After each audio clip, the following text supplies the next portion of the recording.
Olá, galerinha do oitavo ano, tudo bom com vocês? Espero que sim. Sejam bem-vindos a mais uma de nossas aulas, né? Eu quero que vocês acompanhem aí a partir do módulo 3, página 173 até a página 179. Galerinha, o tema da nossa aula é Revolução Francesa, porém nós vamos entrar agora realmente no processo revolucionário.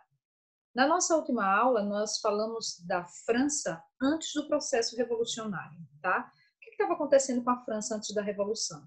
A gente falou da divisão dos três estados, né? A divisão da sociedade em primeiro, segundo e terceiro estado. Primeiro estado, o clero, segundo estado, a nobreza, e terceiro estado você tinha a burguesia em ascendência e você tinha o povo, né? Que participava do terceiro estado. Porém, o terceiro estado era o único responsável pelo pagamento de impostos para manter os privilégios do primeiro e do segundo estado. E a grande tensão ocorreu, né, quando a França se viu economicamente fracassada, né? A França estava numa situação econômica bem complicada, havia participado de guerras, né? E uma grande seca se abateu na região, então a atividade agrícola sofreu muito e a falta de alimento, especialmente de pão para a população, foi um grande problema ali, certo? Mas vamos lá, agora vamos entender como aconteceu esse processo revolucionário. Gente, é o seguinte, em razão dessa crise econômica, né, e a necessidade de mais recursos, o governo francês ele quis trazer o aumento do orçamento de recursos para o Estado. E para isso ele pensou em criar um novo imposto. Óbvio, né, que o terceiro Estado naquele momento se sentiu insatisfeito, porque diante de toda aquela situação, mais um imposto para pagar não seria fácil. Então, em maio de 1789, diante de uma situação muito complicada, a França, né, numa situação econômica muito difícil, o rei decide convocar os três estados para se reunirem em seu palácio. Então, é a convocação dos estados gerais. Então, ele convoca esses três estados para conversar, né, inclusive sobre a questão do imposto, desse novo imposto. A última vez que essa convocação tinha acontecido foi por volta de 1614. E esta nova convocação, depois de tantos anos, né, deu à população francesa a oportunidade de se manifestar. Porém, né, o grande problema da reunião foi sobre as regras da votação, né, que ocorria durante todo esse tempo, tá? O que acontece? O primeiro e segundo estado, eles queriam votar, sim, sobre a questão do novo imposto, né? Mas eles queriam uma votação por estado. Olha só. Então, óbvio, né, que o primeiro e segundo estado continuariam sem pagar impostos e o terceiro estado, com um único voto, continuaria na mesma situação. O único estado obrigado a pagar imposto. Então, gente, o que vai acontecer? Seria 2 votos contra 1. O terceiro estado não aceitou esse modelo de votação e disse, olha, nós preferimos uma outra forma de votação, gente, que é uma votação por cabeça, quer dizer, por pessoa. Então, juntando os dois estados, o primeiro e o segundo, eles tinham ali por volta de 561 membros. E o terceiro estado, 578 representantes. Então, o terceiro estado achava mais justo que essa votação fosse, sim, né, por pessoa, né, voto a voto, e não uma votação por estado, porque o terceiro estado sempre sairia, né, prejudicado nesse processo de votação, tá? Bem, o que vai acontecer é que a Assembleia, né, essa convocação dos estados gerais, não entram em acordo, pois o voto por pessoa, né, obrigaria sim que o primeiro e segundo estado também pagassem imposto. E aí o rei Luís XVI decide manter a votação por estado, não aceita, não quero votação por pessoa, quero votação por estado.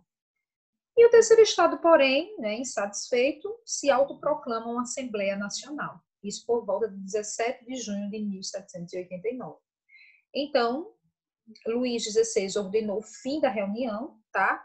Porém, né, o terceiro estado saiu daquele espaço e continuou a sua reunião em um outro espaço, se autoproclamando uma assembleia, né? Então, nessa Assembleia, o terceiro Estado decidiu manter a reunião e conversar sobre a situação política e econômica do momento, tá? Inclusive sobre a imposição desse novo imposto. Então, você tem aí uma pintura de 1839 sobre a abertura da reunião dos Estados Gerais, tá, gente? Bem, a Assembleia que o terceiro Estado se autoproclamou, ela durou ali de 1789 a 1791. Então, foram alguns anos aí, tá? Então, essa Assembleia instaurada pelo terceiro Estado, ele tinha um objetivo ousado e eles conseguiram alcançar, viu, gente? Foi o objetivo de elaborar uma Constituição para a França. Por quê? O poder do rei não seria mais um poder absoluto, né? O rei teria que obedecer, sim, a uma Constituição, né? Então, uma Constituição limitaria os poderes do rei. Então, o rei perderia, né, aquela força absoluta, tá? Então, na verdade, o rei, muito insatisfeito com essa Assembleia, né, ele tentou, sim, dissolver, mas ele foi obrigado a recuar porque a Assembleia estava fazendo muito sucesso, ela estava sendo bem conhecida e muitas pessoas estavam apoiando, né, a Assembleia do terceiro Estado. Então, o rei, apesar de ter recuado, não aceitou a Assembleia e ele decidiu assim se articular com alguns militares para tentar, né, acabar com os revolucionários, né, especialmente no caso que era o terceiro Estado. E aí, gente, em 17 de julho de 1789, uma multidão invade Bastilha, que era uma fortaleza, certo? Uma fortaleza lá em Paris. E essa fortaleza, na verdade, era uma espécie de prisão para onde o rei Luís XVI mandava todos os seus opositores. Todo aquele que representava a oposição ao governo, ele mandava prender, né, lá na fortaleza, em Bastilha, tá? Em Paris. E quando a multidão invade Bastilha, significa assim o fim do absolutismo monárquico, né? A força absoluta do rei cai, tá?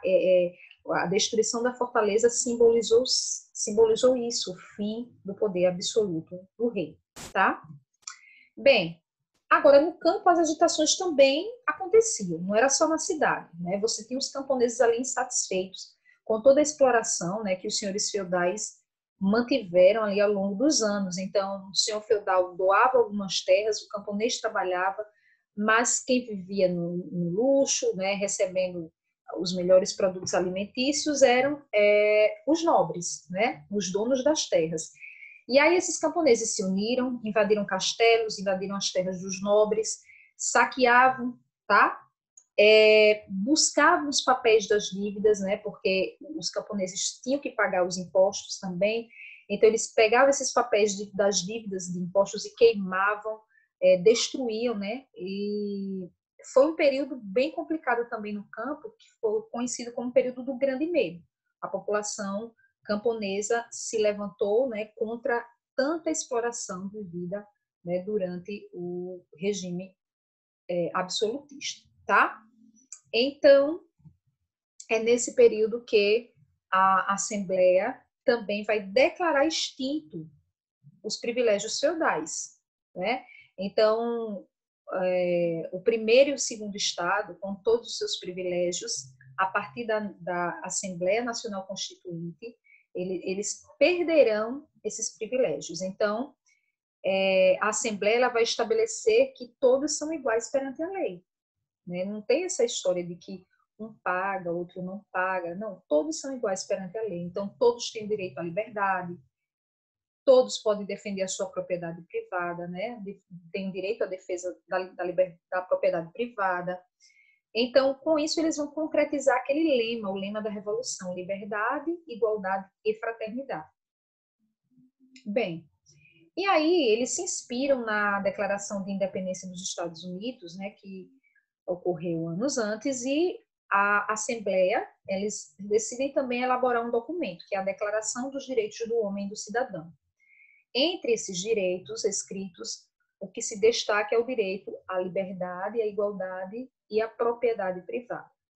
Aqui, gente, vocês têm alguns artigos, né, da Declaração dos Direitos do Homem e do Cidadão, e o destaque aí para o artigo 1, quando ele diz que os homens nascem e são livres e iguais em direitos.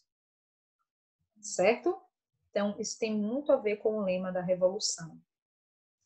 Bem, então, a Assembleia não parou, né? Depois de decretar o fim dos privilégios do primeiro e do segundo estado, ele vai confiscar, ele vai tomar as terras do clero e também vai subordinar os membros da igreja à autoridade do estado por meio de uma constituição civil do clero. Então, a ideia era pegar o clero, uma parte desse clero ser transformado numa espécie de funcionalismo público, tá? O Papa ele não vai aceitar essas novas medidas da Assembleia e o clero ele vai se dividir, certo? Ele vai se dividir porque uma parte vai apoiar o Papa e a outra parte vai apoiar os revolucionários. Então, finalmente, a Assembleia consegue, né, promulgar uma Constituição em 1791. Então, essa Constituição que eles promulgam, ela vai estabelecer a tripartição dos poderes, né? Então, o poder agora é o poder executivo, rei e seus auxiliares. Você vai ter agora o poder legislativo, representantes que vão ser eleitos pelo voto censitário, e poder judiciário, que serão juízes e magistrados. Bem, a Constituição já vai mostrando aí essa divisão de poderes e mostrando que o rei agora, né, tinha que obedecer à Constituição. Ele precisava estar ali atento à Constituição e o seu poder não era mais absoluto, ok? E, gente, uma coisa interessante também que a gente vai destacar agora é essa questão do voto censitário. O que era esse tal do voto censitário?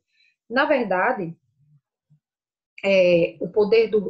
o voto censitário, ele era um voto que não era qualquer cidadão que poderia votar nem ser votado, certo? Só votava agora, ou só se candidatava, um sujeito que tivesse determinada renda. Então, apesar da Revolução pregar os direitos de liberdade, igualdade, né, fraternidade, ela já mostrava aí que não era bem assim. Nem todo mundo, não era toda a população que participaria do processo de votação, né? Para você votar ou para você se candidatar, você tem que comprovar que tinha alguma renda. Então, os mais pobres, né, não participaria, sim, de eleições, tá?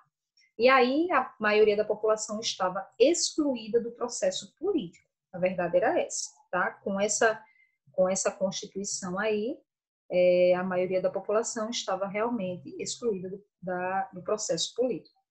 Mas vamos lembrar, porque vocês podem até pensar, professora, mas você não disse que o terceiro estado era o povo? Sim, mas você tinha uma classe em ascensão, que era essa classe, uma burguesia que enriqueceu, né, que fazia parte do terceiro estado, que eram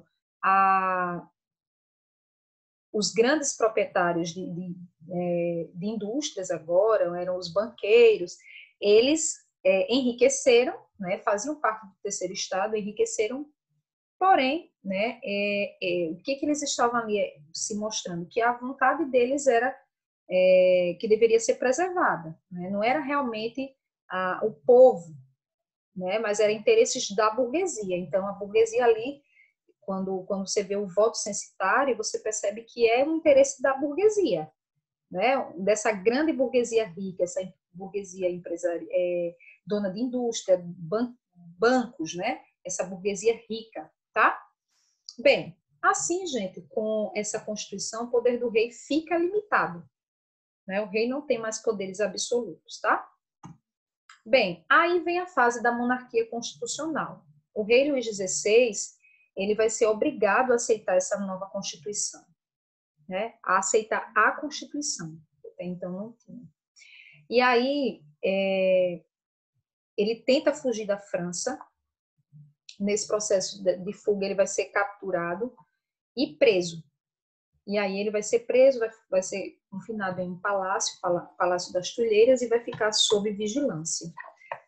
Bem, e uma coisa que a gente precisa destacar é que a Europa começou a ficar um pouco assustada com todo esse acontecimento lá da França, né, esse processo revolucionário.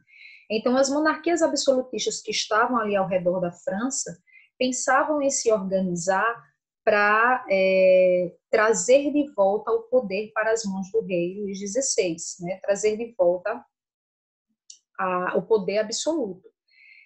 Um exemplo disso foi o irmão, né, da esposa de Luís XVI, que é o Leopoldo da Áustria.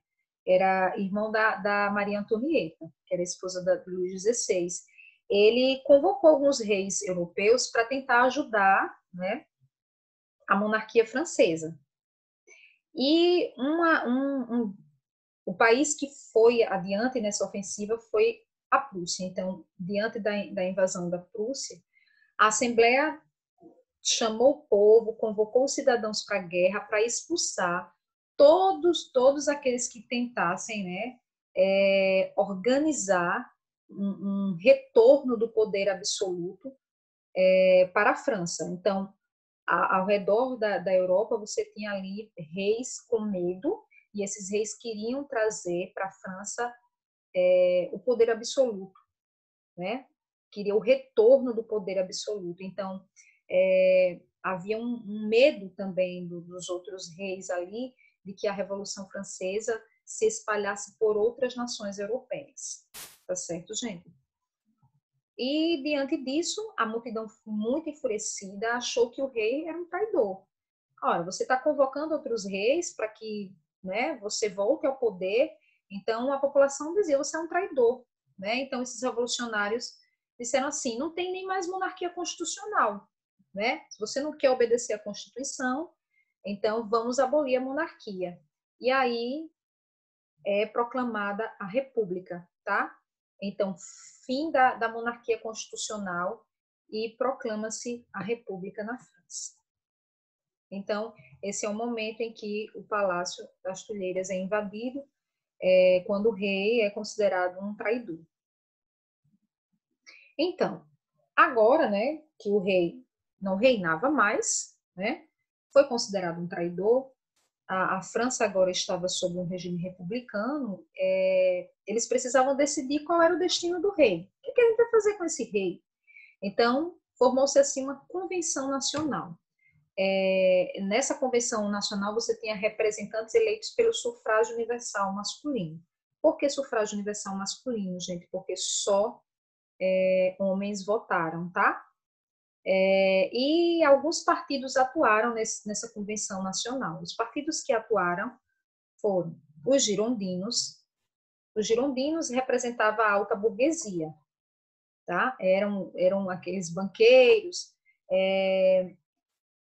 comerciantes mais ricos, né? Os industriais faziam parte do partido girondino.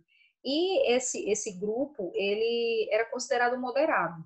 Ele não pensava em condenar o rei à morte, né? Era um grupo moderado. Inclusive, eles sentavam-se à direita no plenário, tá?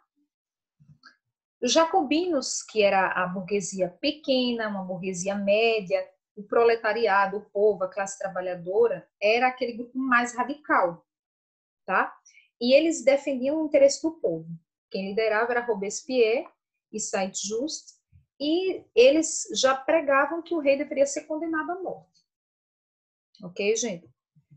E também uma coisa que eu quero destacar, gente, é que os jacobinos, eles sentaram-se à esquerda no plenário. Então, daí vem aquela ideia, né, até hoje, muito ouvida por vocês, os partidos de direita, de esquerda, o centro. Então, vem aí desde o processo da Revolução Francesa. Então, você tem os girondinos, que eram representantes sentaram-se à direita, os jacobinos ficaram conhecidos como representantes da esquerda, os mais radicais, eles sentaram-se à esquerda. E no grupo da planície você tem aqueles que estavam no centro, eram aqueles que não tinham uma posição ideológica muito definida, eles apoiavam quem estava no poder e, na verdade, defendiam a burguesia financeira, tá? Bem, no final das contas, mesmo com os girondinos apoiando ali, né, que o rei não fosse morto e tal, acaba que o rei é julgado e acaba sendo guilhotinado, né? Perde sua cabeça em janeiro de 1793. E a morte do rei vai trazer uma série de problemas, revoltas internas e uma reorganização de forças absolutistas estrangeiras, né? Essas forças absolutistas estrangeiras tentavam atacar a França, né, para acabar com a revolução que estava acontecendo ali na França, tá? Nesse contexto, formou-se um comitê de salvação pública. Esse comitê, o maior objetivo era acabar com essas invasões de estrangeiros que tentavam restaurar o absolutismo monárquico. E quem ficou responsável pelo comitê foram os jacobinos, tá? Eles formaram o Comitê de Salvação Pública em maio de 1793. Eles tinham plenos poderes.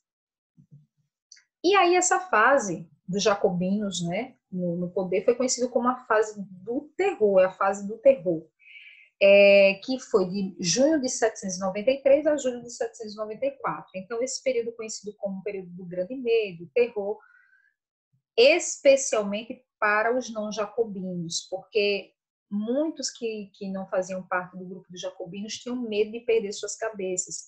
Então, foi um momento em que todo aquele que representasse uma oposição era julgado e era guilhotinado. Então, foi um período de muito sangue na França, né? Muitas mortes. O governo de Robespierre vai criar um tribunal revolucionário, ele começa a julgar e condenar qualquer um que fosse oposição. Você não podia ter um pensamento diferente. Se você pensasse diferente, era julgado, né, e condenado. E nesse momento a população foi engajada para defender a revolução, ok? Durante esse governo vai vigorar uma nova Constituição da República, em 1793. Essa Constituição foi uma ideia mesmo dos jacobinos, né? E ela vai assegurar alguns benefícios para o povo. Entre esses benefícios, você vai ter o fim da escravidão nas colônias francesas, então acabaria com a escravidão nas colônias, abolir todos os privilégios, tá? Dividir grandes propriedades, tabelar preços de produtos essenciais. Então, às vezes, o produto essencial era um produto muito caro, né? Mas era essencial. Então, tabelava-se aquele preço daquele produto para que a população tivesse acesso, pudesse comprar. Ajudar os indigentes, a questão da educação básica, que era agora, a partir de agora, ficaria obrigatória e gratuita. Então, todos os meninos seriam obrigados a ir para a escola, estudar, ou pelo menos ter o conhecimento básico, aprender a ler, escrever, contar. Então, isso não existia na França, tá, gente? E nessa Constituição também foi aprovado o confisco, né, de bens que pertencessem aos nobres. E eles também adotaram um novo calendário que começaria a partir da República, tá? Quando foi instaurada a República. Bem, quando as ameaças dos estrangeiros diminuíram, né, que os jacobinos ali perceberam que as ameaças estrangeiras dos reis europeus que queriam trazer de volta o absolutismo na França, né, toda essa ameaça diminuiu, os girondinos decidiram agir, tá? Então, os girondinos perceberam que não eram representados pelo governo jacobino. Então, os girondinos e o grupo da planície acabaram se unindo, tá? Eles se uniram contra Robespierre. Robespierre, ele se tornou, assim, uma ameaça, né? Ele não havia piedade, então matou muitos adversários e acabou ganhando muitos inimigos. Então, nesse processo, os girondinos se uniram para matar Robespierre. Robespierre, sem apoio popular, acaba sendo preso e guilhotinado. O líder dos jacobinos cai ali em 1794. Então, com a queda, né, de Robespierre, a sua morte, a Convenção Nacional foi controlada agora por políticos que representavam interesses da alta burguesia.